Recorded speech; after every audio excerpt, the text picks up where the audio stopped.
Hello, my name is Liang from Shanghai, China. My artificial intelligence automatic driving system is meant to help drivers navigate narrow roads with thin boundaries and lots of surrounding obstacles. So in our overview of today's video, we'll be going over the problem, the solution, the methods, and the tests and results. So what is the problem that I'm trying to tackle?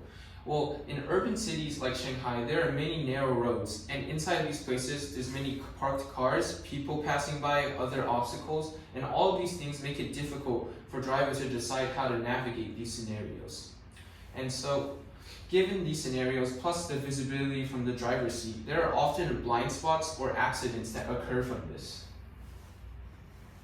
So, what are some existing solutions that try to tackle these problems? Well, with current automated driving systems, it uses a lot of external sensors and complex computer systems that not only make it expensive, but also have a high computational ability. Furthermore, in many of these narrow, crowded streets, it's also hard for many of these systems to identify objects. So, for my method, I first needed to build a model car, and since I don't have the money to have an actual car, I followed a basic robo-car model. Secondly, I had to understand the existing code of this model, then create a shell-like car using 3D printing, and finally, construct a self-driving system.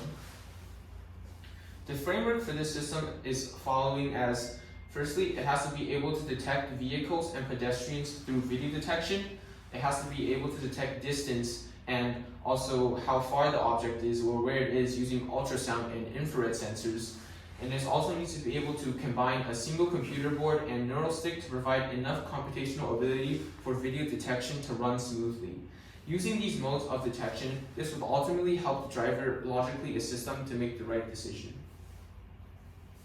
So next, for the testing and collecting. For our video detection, we are using an SSD model. For this model, in order for the test of its actual effectiveness on our model car, we put it into real road scenarios where we had a test for how many people and how many vehicles it could recognize. Secondly, for this model car itself, there were set guidelines following this framework here that tested for different scenarios of whether there was something present on the right or left, how far were these objects, and depending on this, then it would make the car make the right decision. So these are the findings.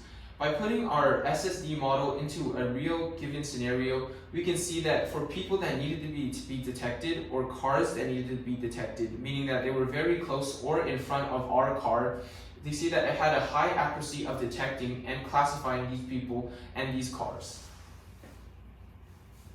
Next, when we put our vehicle on a model road, we could see that it could accurately stop if it saw pedestrians in front. There were also other trials that involved making the car necessary to turn left or turn right given scenarios. These will be shown through video demonstration.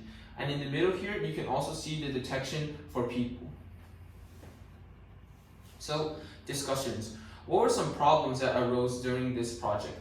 Well, firstly, given what our equipment that we were available with in the model, it meant that only a certain range could be tested with the ultrasound and infrared sensors. Secondly, the infrared sensors weren't always dependent. Sometimes during the day, they wouldn't work, and this caused malfunctions.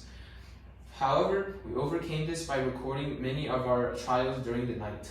And for our prototype improvements, by using an SSD model, this helped to increase the accuracy of video detection and also perform at 7.5 frame rates per second. This was much faster than RCNN and fast RCNN. Furthermore, it provides accurate detection using videos and sensors that can logically help drivers make the right decisions. This shows that even with a low budget and low computational ability solution, it still did very well given the scenario of narrow roads. Finally, on conclusions. Did the project turn out as expected? For the most part, yes. For a model car, it was able to safely avoid accidents in very different scenarios on narrow roads and also detect accurately at an efficient frame rate. For applications of the future, this system can be used in automated driving systems of narrow road scenarios, and also, even if it's not an automated system, can still be an assistance system that helps drivers recognize and register for people, obstacles, and vehicles. Thank you for listening to my project.